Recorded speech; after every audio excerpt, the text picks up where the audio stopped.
तो राकेश सिन्हा जी, अभी लगातार 3 दिनों से कांग्रेस के पूर्व अध्यक्ष राहुल गांधी जी से ईडी की पूछताछ चल रही है। इस बात को लेकर कांग्रेस पूरे देश में विरोध प्रदर्शन कर रहा है और ऐसा कहा जा रहा है कि ये राहुल गांधी को बदनाम करने की साजिश है। इस पर झारखंड कांग्रेस का आपका क्या रुख है? स्वाभाविक तौर पे देखिए, जिस प्रकार राहुल जी मोदी सरकार के खिलाफ इन 8 वर्षों में उनकी नाकामियों को लेकर के प्रखर और मुखर रूप से जनता के बीच आ रहे हैं, तो कहीं ना कहीं इस मुखरता और प्रखरता के कारण मोदी सरकार घबरा गई है और यह उसी का परिणाम है कि उस आवाज को दबाने का एक घृणित प्रयास देश के प्रधानमंत्री और केंद्र सरकार के द्वारा किया जा रहा है ईडी के मार्फत से।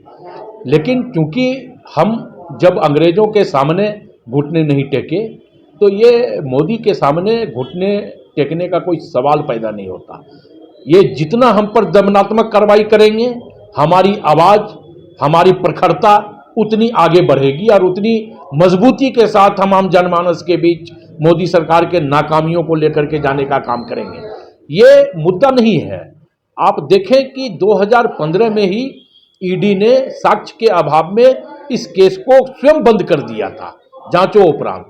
इस पर कोई एफआईआर नहीं दर्ज हुआ है, लेकिन चूंकि राहुल जी को और कांग्रेस पार्टी को बदनाम करना है, इसलिए गलत साजिश के तहत इस तरह का हथकंडा प्रधानमंत्री जी के द्वारा अपनाया जा रहा है, जिसका फेस ईडी है। इसका जो अभी हो रहा है कांग्रेस के पूर्व अध्यक्ष वायनाड से सांसद राहुल गांधी के साथ और कई नेताओं का जो विरोध हो रहा है, इससे आने वाले समय में क्या लगता है कि क्या कांग्रेस को इसका पॉलिटिकल माइलेज मिल सकता है? देखिए सर, हम संघर्ष से हमारी जन्म हुई है। कांग्रेस पार्टी का जन्म ही संघर्षों के बदौलत हुआ है। हम पॉलिटिकल माइलेज लेने के लिए संघर्ष नहीं करते हैं। ये संघर्ष हमारा हिंदुस्तान के अस्तित्व की है।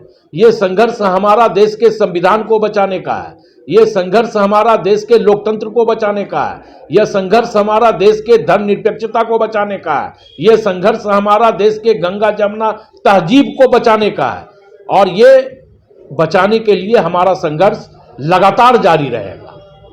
तो मानते हैं कि कांग्रेस की तरफ से जो हो रहा है वो पॉलिटिकल माइलेज के लिए नहीं हो रहा है, लेकिन क्या इसका नुकसान खामियाजा बीजेपी को उठाना पड़ सकता है? नहीं, देखिए, जब हम कोई आकलन करके हम आंदोलन नहीं करते हैं। आंदोलन हमारा संघर्ष का उपज है। हम संघर्ष करते हैं। ये मामला सारा महंगाई, बेरोजगारी का डाइवर्सन का यह मामला है ईडी। मुख्य रूप से जो देश के मौजूदा मुद्दे हैं उनको खत्म करने के लिए ऐसा किया जा रहा है, स्वाभाविक तौर पे। और आने वाले समय में कांग्रेस कितनी मजबूत होती दिख रही है इन घटनाओं के बाद? नहीं, देखिए, कांग्रेस हमेशा मजबूत रही है। कांग्रेस हमेशा मजबूती के साथ देश के तमाम जनता का आवाज बनने का काम की है।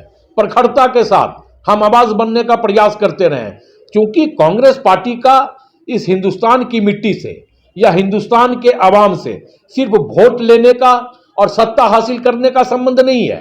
हमारा संबंध आत्मीयता का संबंध है।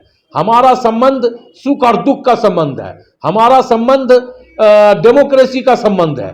तो स्वाभाविक तौर पे हम पहले भी मजबूत थे, हम आज भी मजबूत थे।